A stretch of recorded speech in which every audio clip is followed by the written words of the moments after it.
Thank you very much for the invitation. Good afternoon, everybody. Can you hear me clearly? We can. Thank you.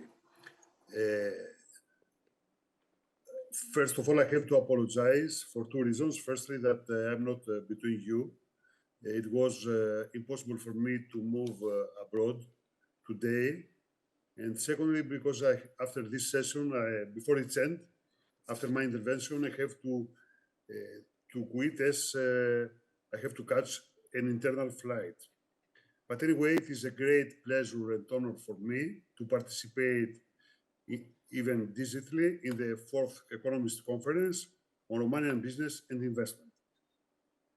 I will be focused to the infrastructure as it is my remit in the Ministry of Transport and Infrastructure of the Greek Republic. Without doubt, it is a fact that periods of crisis can always bring out opportunities in various fields. Let's look at Greece's experience. Greece, for more than a decade, as you well know, was faced with serious difficulties. The economic crisis around 2010 led to a decade of underinvestment in the public infrastructure sector and construction in general. After about 10 years, and while the construction industry started to recover, we were faced with pandemic, COVID crisis, a crisis on a global scale. Nevertheless, the different governments of Kyriakos Mitsotakis have been working systematically and methodically since 2019 with the aim of reversing the received situation. And today I can say that there is an impressive progress. However, the truth is that we are still called to face and stand up against modern crises. For sure, let's not forget the Ukraine crisis started about 2 years ago, and even the Gaza war. Brutal invasion in Ukraine created significant problems and major challenges for all European economies, affected prices in every industry, as well as end our planning. Today, we can say that against the crisis of the pandemic, against the effects of the war crisis in the region of Ukraine, a radical restart of the country's construction industry is taking place in Greece. With the use and exploitation, in fact, to a large extent, of the current important trends that offer to the industry.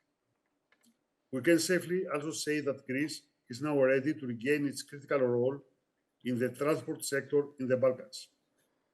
That became apparent during yesterday's presence of the Greek Minister of Infrastructure and Transport, Mr. Christos Tachiaos, at the informal meeting of transport ministers organized by the Council of the European Union.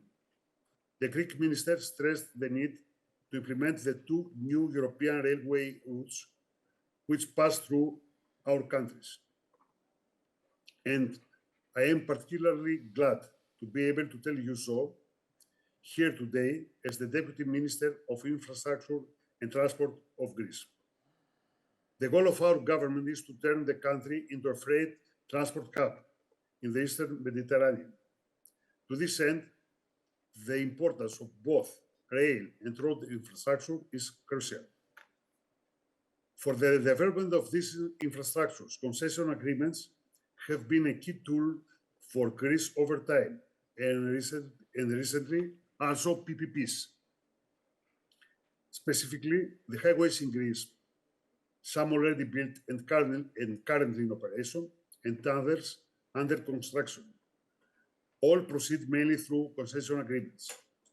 Recently, the PP tool for road projects was also introduced to our ministry's portfolio. Concessions are of great importance because the cost of construction is transferred to the one who benefits from the project. It is clear to us that the user, not the taxpayer, should undertake the project. On the other hand, PPPs ensure the maintenance of the project over time for a corresponding price from the state. However, This tool should be used wisely, as it is crucial for that kind of infrastructure to be financially sustainable by the national budget in the course of time. Nowadays, what is important for Greece is the maintenance of its infrastructure, railway and road, and the acceleration of the reconstruction without, of course, neglecting the maintenance of the existing infrastructure. At this point, I would like to share with you some thoughts about our countries and contemporary crisis. I cannot tell with certainty to what extent the paths of Romania and Greece have been parallel over the years. It is about two countries with different starting points and perhaps different experiences, but with the same goals as members of the European family. Same goals for development, continuous and sustainable progress, and modernization of our economies. Within this environment, currently, in 2024, Greece faces yet another risk factor. This is called climate crisis. I'm not aware if Romania is against the same crisis, but unfortunately, I can tell you for sure this. Greece, as a Mediterranean country, is experiencing the never met and painful consequences of the climate crisis. Last autumn, two catastrophic flooding phenomena hit central Greece. I am referring to Daniel and Elias, the two mega storms which hit our country. The infrastructure restoration of the damages caused by these enormous floods exceeds €1.5 billion, and this must happen rapidly. Please note that the amount needed for anti-flood mid-term interventions has not yet been accounted, as it cannot yet be determined. To understand the power of this great phenomena, I will let you know that nature recreated a lake which was drained 60 years ago. That impact caused dramatic problems to the wider agricultural area. This phenomena, therefore, appear to show us in practice that growth is not a linear interpolation. This reminds us of the necessity for two key elements in this infrastructure industry. Key elements which in the midst of new construction and infrastructure projects we tend to forget. And these are: one, maintenance, and two, redesign of existing infrastructure. However, this is Greek reality, and I do not intend to be a pessimistic for Romania, as I am for sure optimistic for Greece. I strongly believe that Romania will succeed in the immediate horizon in the field of infrastructure against all the odds. Romania will succeed with the use of modern tools following examples of other countries with similar features and with the support of the European community. Support both in terms of finance and know-how to accelerate the development of its infrastructure. At this point, I want to underline the continuous contribution of EU funds to Greek construction field.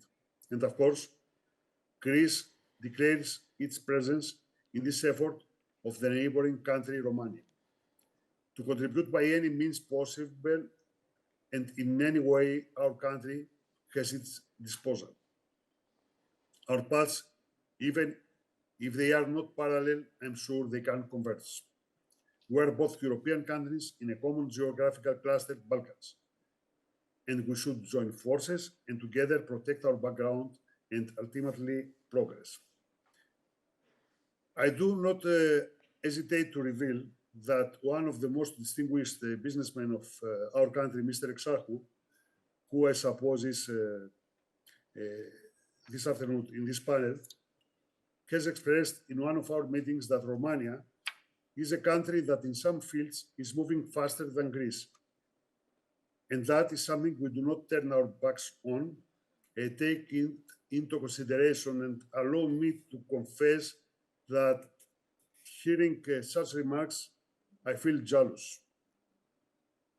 Greece is here to exchange support and expertise with our Romanian friends, and together the two countries to move towards development.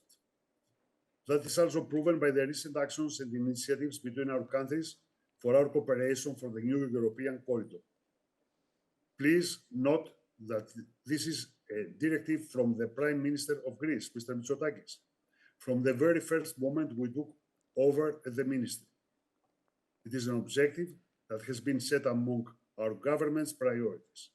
Our Minister, Nikolaos Tachiaos, proves in practice how warm and supportive he is of this new perspective, aiming to connect our port of Alexandroupolis with the Black and Baltic Seas, of which initiative I am particularly proud of.